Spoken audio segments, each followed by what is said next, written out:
नमस्कार दोस्तों, स्वागत है आप सभी का यूट्यूब चैनल स्टडी पॉइंटर्स पर।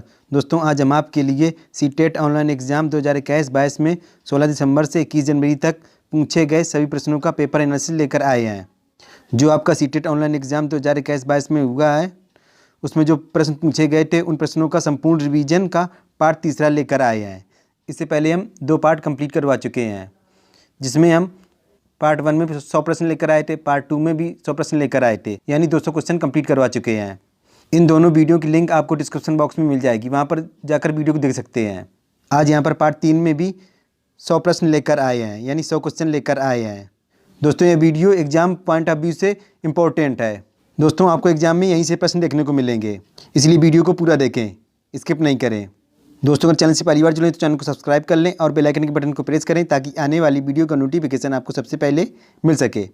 चलिए आज का वीडियो शुरू करते हैं। चलिए यहाँ पर देखते हैं 201 नंबर क्वेश्चन। इससे पहले हम पार्ट 1 पार्ट 2 में 200 क्वेश्चन कंप्लीट करवा चुके हैं, यानी पार्ट 1 में 100 क्वेश्चन और पार्ट 2 में भी 100 क्वेश्चन कंप्लीट करवा चुके हैं, यानी 200 क्वेश्चन कंप्लीट करवा चुके हैं। अब यहाँ पर हम पार्ट 3 में भी 100 क्वेश्चन लेकर आए हैं।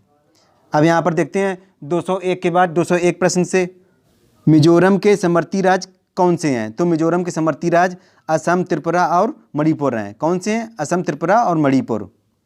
अगला क्वेश्चन देखते हैं, एक बच्चे को ईवीएस की कक्षा पढ़ाने के लिए सबसे अच्छा विकल्प क्या होगा। तो एक बच्चे को ईवीएस की कक्षा पढ़ाने के लिए सबसे अच्छा विकल्प बच्चे को क्षेत्र और भ्रमण आना चाहिए। अगला क्वेश्चन देखते हैं, जिस शिक्षण विधि में छात्र सक्रिय रूप से भाग लेता है वह विधि है।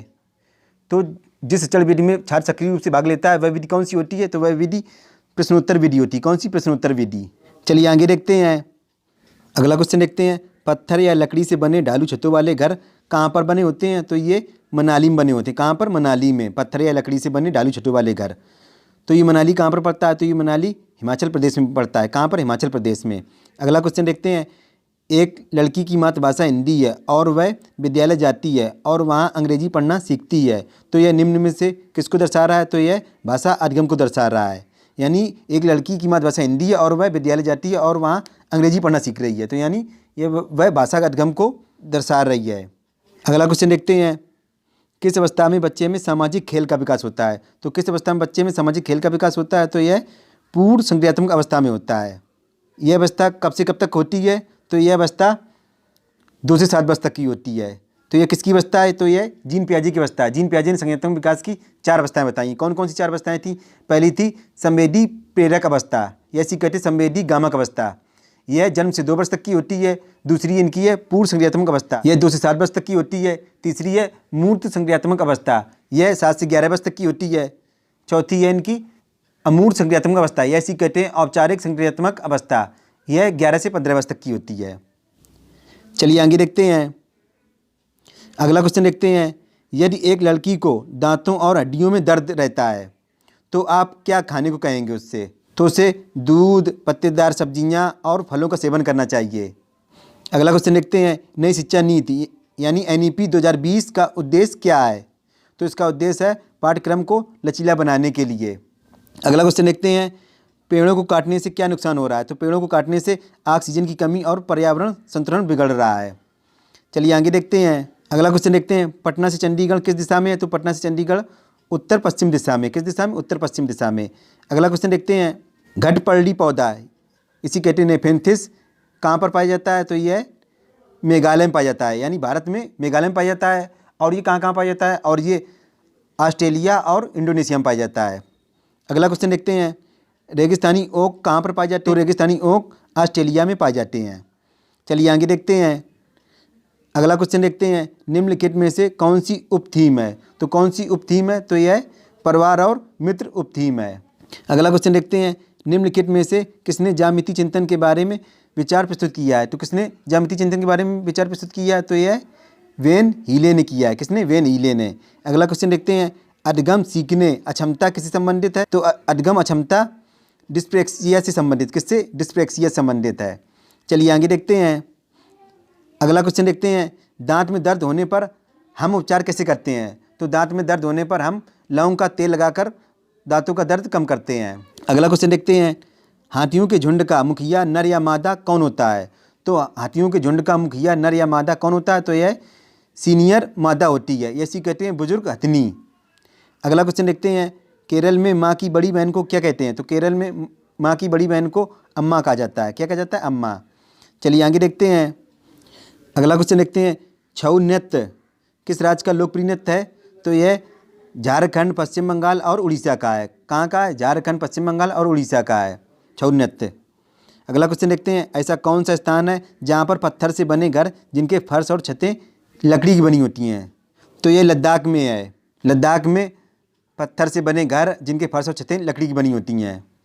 अगला क्वेश्चन देखते हैं, नैतिक विकास का सिद्धांत किससे संबंधित है? तो नैतिक विकास का सिद्धांत कोहलबर्ग से संबंधित है। किससे? कोहलबर्ग से। चलिए आगे देखते हैं। अगला क्वेश्चन देखते हैं, अमूर्त संक्रियात्मक अवस्था किससे संबंधित है? तो अमूर्त संक्रियात्मक अवस्था जीन पियाजे से संबंधित है। किससे? जीन पियाजे से। अगला क्वेश्चन देखते हैं, संज्ञानात्मक विकास के लिए किस मनोवैज्ञानिक ने संस्कृति और भाषा पर जोर दिया था? तो किसने दिया था? तो लेव वाइगोत्स्की ने दिया था। किसने? लेव वाइगोत्स्की ने। अगला क्वेश्चन देखते हैं, किसानों का मित्र किसे कहा जाता है? तो किसानों का मित्र केंचुआ को कहा जाता है। क्यों कहा जाता है? केंचुआ नीचे की मिट्टी को ऊपरी सतह तक लाने का कार्य करती है, जिससे मिट्टी और अधिक उपजाऊ हो जाती है। चलिए आगे देखते हैं। अगला क्वेश्चन देखते हैं, पक्षियों की कौन सी प्रजाति झटके में अपनी गर्दन आगे पीछे करती है? तो पक्षियों कौन सी प्रजाति? तो यह मैना करती है। अगला क्वेश्चन देखते हैं, ऐसा कौन सा जानवर है जिसके दो बड़े बड़े दांत होते हैं जो चीज़ों को कुतरता है? तो कौन सा जानवर है? तो यह गिलहरी होती है। अगला क्वेश्चन देखते हैं, एक बच्चा साइकिल को देख रहा है तो वह पियाजे की किस अवस्था से संबंधित है? तो वह मूर्त संक्रियात्मक अवस्था से संबंधित है। चलिए आगे देखते हैं। अगला क्वेश्चन देखते हैं, अरब सागर से कितने सटे हुए राज्य हैं?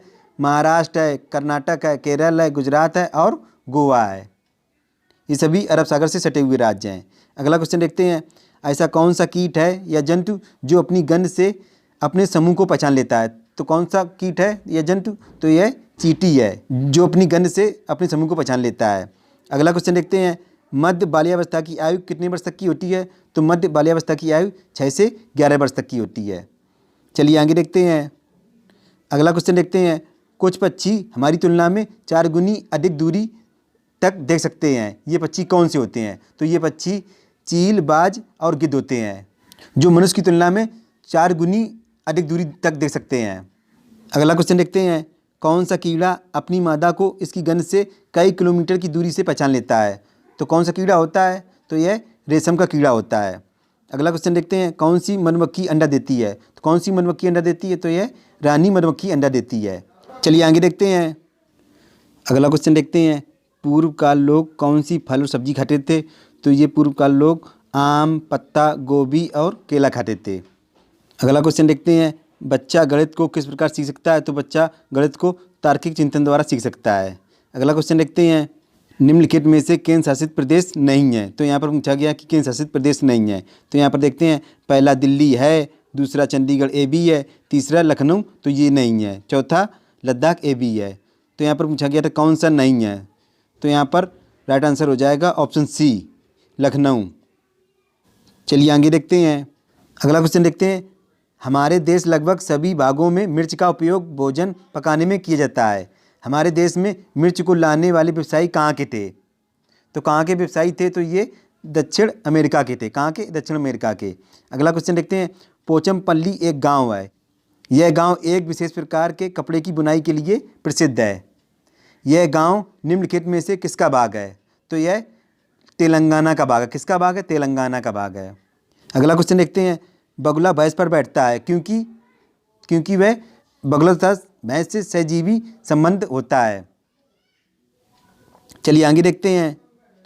अगला क्वेश्चन देखते हैं, नई शिक्षा नीति NEP 2020 का उद्देश्य क्या है और लागू की गई? क्यों लागू की गई है? तो इसका उद्देश्य है पाठ्यक्रम को लचीला बनाने के लिए। अगला क्वेश्चन देखते हैं, एक बच्चे को EVS की कक्षा पढ़ाने के लिए सबसे अच्छा विकल्प क्या होगा? तो सबसे अच्छा विकल्प बच्चे को क्षेत्र और भ्रमण कराना होगा। अगला क्वेश्चन देखते हैं, बच्चे का सर्वांगीण विकास करना है। तो बच्चे का सर्वांगीण विकास से क्या मतलब है? बालक का शारीरिक, मानसिक, सामाजिक और संवेगात्मक विकास करना है। चलिए आगे देखते हैं। अगला क्वेश्चन देखते हैं, अभिव्यक्त्यात्मक कौशल कौन से हैं? तो अभिव्यक्त्यात्मक कौशल लिखना और बोलना होते हैं। और अगर आपसे पूछा जाए कि कौशल कितने होते हैं? तो कौशल 4 होते हैं। कौन कौन से 4 कौशल होते हैं? इसको इंग्लिश में याद रखते हैं, LSRW। एग्जाम में कभी इसका क्रम भी पूछ दिया जाता है। तो इसको कहते हैं, एल से हो गया लिसनिंग माने सुनना, स्पीकिंग माने बोलना, रीडिंग माने पढ़ना और राइटिंग माने लिखना। इसका मतलब क्या हुआ? सुनना, बोलना, पढ़ना, लिखना। अगला क्वेश्चन देखते हैं, शारीरिक कौशल संबंधी विकार किससे संबंधित है? तो शारीरिक कौशल संबंधी विकार डिस्प्रेक्सिया से संबंधित है। किससे संबंधित है? डिस्प्रेक्सिया से। अगला क्वेश्चन देखते हैं, बुद्धि की संरचना का सिद्धांत किसने दिया था? तो बुद्धि की संरचना का सिद्धांत जेपी गिलफोर्ड ने दिया था, जेपी गिलफोर्ड ने। चलिए आगे देखते हैं। अगला क्वेश्चन देखते हैं, दिव्यांग अधिनियम 2016 किसको बढ़ावा देता है? तो यह बच्चों में अवसर की समानता को बढ़ावा देता है, दिव्यांग अधिनियम 2016। अगला क्वेश्चन देखते हैं, समीपस्थ विकास का क्षेत्र का सिद्धांत किसने दिया था? तो यह लेव वाइगोत्स्की ने दिया था। किसने दिया था? लेव वाइगोत्स्की ने दिया था। इसी समीपस्थ विकास के क्षेत्र को जेडपीडी के नाम से भी जाना जाता है। किससे? जेडपीडी के नाम से। इसका फुल फॉर्म क्या होता है? जोन ऑफ प्रोक्सिमल डेवलपमेंट, समीपस्थ विकास का क्षेत्र। अगला क्वेश्चन देखते हैं, बच्चों में भ्रांतियाँ किस अवस्था में पैदा होती हैं? तो बच्चों में भ्रांतियाँ पूर्व संज्ञानात्मक अवस्था में पैदा होती हैं, यानी प्री ऑपरेशनल स्टेज में। यह 2 से 7 वर्ष तक की स्टेज होती है। चलिए आगे देखते हैं। अगला क्वेश्चन देखते हैं, रामकृष्ण मिशन की स्थापना किसने की थी? तो रामकृष्ण मिशन की स्थापना स्वामी विवेकानंद ने की थी। अगला क्वेश्चन देखते हैं, किस शिक्षा के अंतर्गत मंद बुद्धि शारीरिक रूप से दिव्यांग छात्र एवं छात्राओं को उनकी बुद्धि के आधार पर शिक्षा प्रदान करने का प्रयास किया जाता है? तो समावेशी शिक्षा के अंतर्गत मंद बुद्धि शारीरिक रूप से दिव्यांग छात्र एवं छात्राओं को उनकी बुद्धि के आधार पर शिक्षा प्रदान करने का प्रयास किया जाता है। अगला क्वेश्चन देखते हैं, पुरुष स्त्रियों की अपेक्षा ज़्यादा बुद्धिमान होते हैं। तो यह कथन किसको प्रदर्शित कर रहा है? तो यह लैंगिक रूढ़वादिता को प्रदर्शित करता है। चलिए आगे देखते हैं। अगला क्वेश्चन देखते हैं, सतत एवं व्यापक मूल्यांकन में व्यापक का तात्पर्य क्या है? तो व्यापक का तात्पर्य है छात्रों के ज्ञान, समझ, व्याख्या और अनुप्रयोग को समझना। अगला क्वेश्चन देखते हैं, पठन विकार किससे संबंधित है? तो पठन विकार डिसलेक्सिया से संबंधित। किससे? डिसलेक्सिया से। अगला क्वेश्चन देखते हैं, वेरी रोग किस विटामिन की कमी से होता है? तो वेरी रोग विटामिन B1 की कमी से होता है। और अगर आपसे पूछा जाए कि विटामिन B1 का रासायनिक नाम क्या है? तो विटामिन B1 का रासायनिक नाम क्या है? थायमीन है। क्या है? थायमीन। विटामिन B1 का रासायनिक नाम थायमीन। चलिए आगे देखते हैं। अगला क्वेश्चन देखते हैं, विकास परिवर्तनशील किसके परिणाम के द्वारा होता है? तो विकास परिवर्तनशील स्वयं के द्वारा होता है। अगला क्वेश्चन देखते हैं, प्राथमिक स्तर पर बच्चे कौन सी भाषा समझते हैं? तो प्राथमिक स्तर पर बच्चे सांकेतिक भाषा को समझते हैं। अगला क्वेश्चन देखते हैं, लॉरेंस कोहलबर्ग किस वर्ग के बच्चों पर नैतिक सिद्धांत की खोज की थी? तो लॉरेंस कोहलबर्ग ने 10 से 16 वर्ष के बच्चों पर नैतिक सिद्धांत की खोज की थी। चलिए आगे देखते हैं। अगला क्वेश्चन देखते हैं, वाइगोत्स्की से संबंधित प्रश्न पूछे गए थे। वाइगोत्स्की कहाँ के मनोवैज्ञानिक थे? तो ये रूसी मनोवैज्ञानिक थे। वाइगोत्स्की ने सामाजिक सांस्कृतिक सिद्धांत दिया था। अगला क्वेश्चन देखते हैं, पियाजे के अनुसार विकास की पहली अवस्था जन्म से 2 वर्ष आयु के दौरान बच्चा ... किससे सबसे बेहतर सीखता है? तो यह इंद्रियों के प्रयोग के द्वारा सबसे बेहतर सीखता है। अगला क्वेश्चन देखते हैं, नीचे दिए गए खाद्य पदार्थों के किस समुच्चय में लौह तत्व प्रचुर मात्रा में पाया जाता है? तो यह आंवला में सबसे ज़्यादा पाया जाता है प्रचुर मात्रा में। चलिए आगे देखते हैं। अगला क्वेश्चन देखते हैं, भारतीय संविधान में कितनी भाषाओं का उल्लेख है? तो भारतीय संविधान में 22 भाषाओं का उल्लेख है। अगला क्वेश्चन देखते हैं, संज्ञानात्मक विकास के लिए किस मनोवैज्ञानिक ने संस्कृत और भाषा पर जोर दिया है? तो किसने दिया है? तो वाइगोत्स्की ने दिया है। अगला क्वेश्चन देखते हैं, गुप्त वंश का वास्तविक संस्थापक कौन था? तो गुप्त वंश का वास्तविक संस्थापक चंद्रगुप्त प्रथम था। चलिए आगे देखते हैं। अगला क्वेश्चन देखते हैं, कोश का बेटी वाला सबसे छोटा सजीव जीवन किसका होता है? तो यह जीवाणु का सबसे छोटा सजीव जीवन होता है। अगला क्वेश्चन देखते हैं, नई शिक्षा नीति 2020 का लक्ष्य किस वर्ष तक 3 से 18 आयु वर्ग के प्रत्येक बच्चे को गुणवत्ता व समावेशी शिक्षा प्रदान करना है? तो किस वर्ष तक? तो यह वर्ष 2030 तक करना है प्रदान गुणवत्ता समावेशी शिक्षा। अगला क्वेश्चन देखते हैं, जहाँ भारी वर्षा होती है वहाँ बांस के खंभों पर बने ऊंचे उठे हुए घर कहाँ पर बने होते हैं? तो यह असम में बने होते हैं बांस के घर। चलिए आगे देखते हैं। अगला क्वेश्चन देखते हैं, आर्य समाज की स्थापना किसने की थी? तो आर्य समाज की स्थापना स्वामी दयानंद सरस्वती ने की थी। अगला क्वेश्चन देखते हैं, अल-बरूनी किसके शासनकाल में भारत आया था? तो अल-बरूनी महमूद गजनवी के शासनकाल में भारत आया था।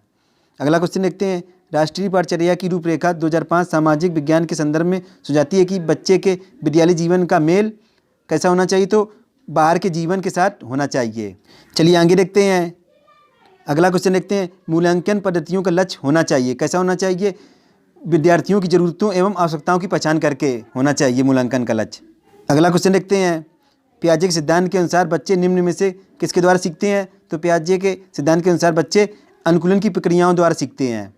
अगला क्वेश्चन देखते हैं, निम्नलिखित में से कौन सा सामाजिक विज्ञान की कक्षा में प्रगतिशील शिक्षा का आयाम है? तो कौन सा है? तो यह बहुलता और विविधता के लिए सम्मान है।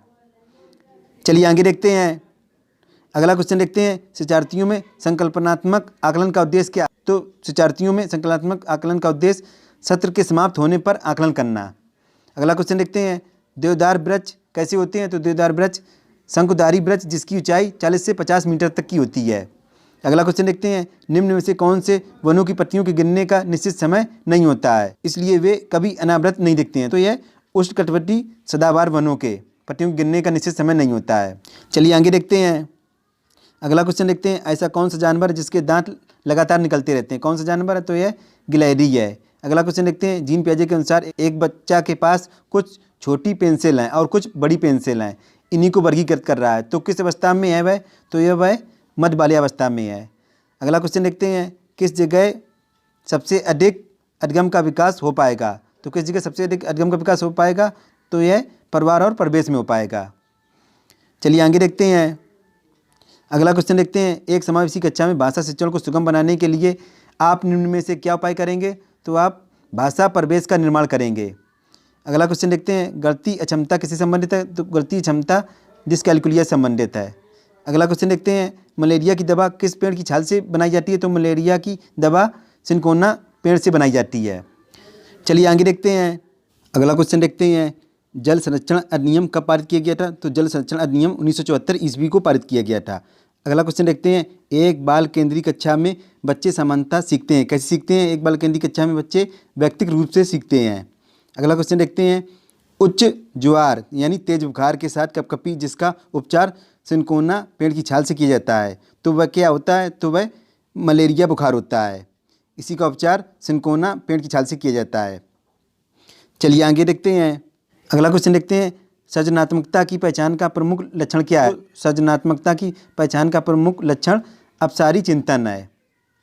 अगला क्वेश्चन देखते हैं, प्रगतिशील शिक्षा में बच्चों को किस तरह से देखा जाता है? तो प्रगतिशील कक्षा में बच्चों को सक्रिय अन्वेषकों के रूप में देखा जाता है। अगला क्वेश्चन देखते हैं, कोहलबर्ग का संबंध किस सिद्धांत से है? तो कोहलबर्ग का संबंध नैतिक विकास के सिद्धांत से है। चलिए आगे देखते हैं। अगला क्वेश्चन देखते हैं, लेव वाइगोस्की का सामाजिक सांस्कृतिक परिपेक्ष अधिगम प्रक्रिया में किसके महत्व पर जोर देता है? तो यह सांस्कृतिक उपकरणों पर महत्व देता है।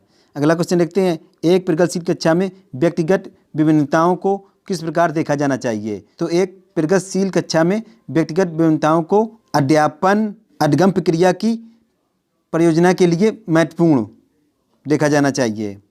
अगला क्वेश्चन देखते हैं, विटामिन सी की कमी से कौन सा रोग होता है? तो विटामिन सी की कमी से स्कर्वी रोग होता है।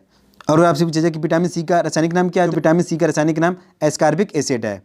चलिए आगे देखते हैं। अगला क्वेश्चन देखते हैं, हमारे देश में निम्नलिखित स्थानों में से कौन सा ठंडा रेगिस्तान है? तो कौन सा ठंडा रेगिस्तान है? तो यह लद्दाख है। अगला क्वेश्चन देखते हैं, वायुमंडल की सबसे निचली परत कौन सी है? तो वायुमंडल की सबसे निचली परत क्षोमंडल है, इसी कहते हैं ट्रोपोस्फियर। इसी मंडल में मौसम संबंधी सारी घटनाएं होती हैं। अगला क्वेश्चन देखते हैं, ईबीएस शिक्षण अधिगम में कक्षा में प्राप्त अधिगम को विद्यालय के बाहर के जीवन से जोड़ने और समृद्ध करने का तात्पर्य क्या है? तो इसका तात्पर्य है पाठ्य पुस्तकों से बाहर जाना। चलिए आगे देखते हैं। अगला क्वेश्चन देखते हैं, अंतर्मुखी व्यक्तित्व एवं बहिर्मुखी व्यक्तित्व का वर्गीकरण किसने किया था? तो ये युंग महोदय ने किया था, अंतर्मुखी व्यक्तित्व एवं बहिर्मुखी व्यक्तित्व का वर्गीकरण। अगला क्वेश्चन देखते हैं, अल्बर्ट बंडूरा निम्न में से किस सिद्धांत से संबंधित है? तो अल्बर्ट बंडूरा सामाजिक अधिगम सिद्धांत से संबंधित है। अगला क्वेश्चन देखते हैं, नर्सरी कक्षा से शुरुआत करने के लिए कौन सी विषय वस्तु यानी थीम सबसे अच्छी होती है? तो यह मेरा परिवार सबसे अच्छी विषय वस्तु या थीम होती है। चलिए आगे देखते हैं। अगला क्वेश्चन देखते हैं, शिक्षार्थियों में संकल्पनात्मक आकलन का उद्देश्य क्या है? तो शिक्षार्थियों में संकल्पनात्मक आकलन का उद्देश्य सत्र के समाप्त होने पर आकलन करना। अगला क्वेश्चन देखते हैं, हमारे गांव में अत्यधिक वर्षा होती है, इसलिए हमारे घर धरती से लगभग 10 से 12 फुट ऊंचे बने होते हैं। इन्हें मजबूत बांस के खंभों पर बना जाता है। यह घर अंदर से भी लकड़ी के बने होते हैं। तो ये घर कहाँ पर बने होते हैं? तो ये असम में बने होते हैं। क्यों बने होते हैं ऐसे? क्योंकि यहाँ पर वर्षा बहुत अधिक होती है, इसलिए यह घर ज़मीन से लगभग 10 से 12 फुट ऊंचे बनाए जाते हैं और ये मजबूत बांस के खंभों पर बनाए जाते हैं और ये घर अंदर से भी लकड़ी के बने होते हैं। चलिए आगे देखते हैं। अगला क्वेश्चन देखते हैं। सीमा हर पाठ को बहुत जल्दी सीख लेती है जबकि लीना उसे सीखने में ज़्यादा समय लेती है। यह विकास के किस सिद्धांत को दर्शाता है? तो यह विकास के व्यक्तिगत भिन्नता को दर्शाता है। चलिए आज का अंतिम क्वेश्चन देखते हैं, क्वेश्चन नंबर 300। यानी हमने किस क्वेश्चन से स्टार्ट किया था? 201 से स्टार्ट किया था और 300 पे समाप्त करने जा रहे हैं, यानी 100वां क्वेश्चन कवर करवाने जा रहे हैं। 99 क्वेश्चन कवर करवा चुके हैं। तो 100वां क्वेश्चन क्या है? शिलाओं से संबंधित प्रश्न। तो शिलाओं से संबंधित प्रश्न पूछे गए थे। यह भालू जैसा दिखता है। यह दिन के लगभग 17 घंटे वृक्षों की शाखाओं से उल्टे लटक कर सोता है। यह जिस वृक्ष पर रहता है उसी की पत्तियां खाता है। यह लगभग 40 वर्षों तक जीवित रहता है। तो आपसे एग्जाम में प्रश्न कैसे पूछा जाएगा? आपके सामने 4 स्टेटमेंट दे दिए जाएंगे जिसमें से एक गलत स्टेटमेंट होगा।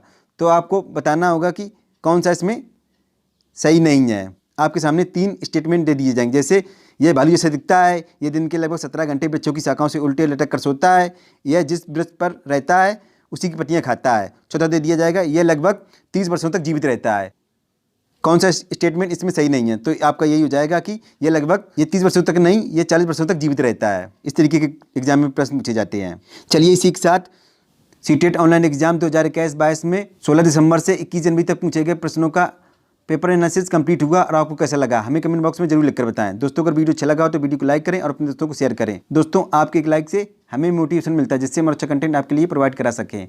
दोस्तों अगर चैनल से पहली बार जुड़े तो चैनल को सब्सक्राइब कर लें और बेल आइकन बटन को प्रेस करें ताकि आने वाली वीडियो का नोटिफिकेशन आपको सबसे पहले मिल सके। मिलते हैं नेक्स्ट वीडियो में, तब तक के लिए goodbye, have a nice day.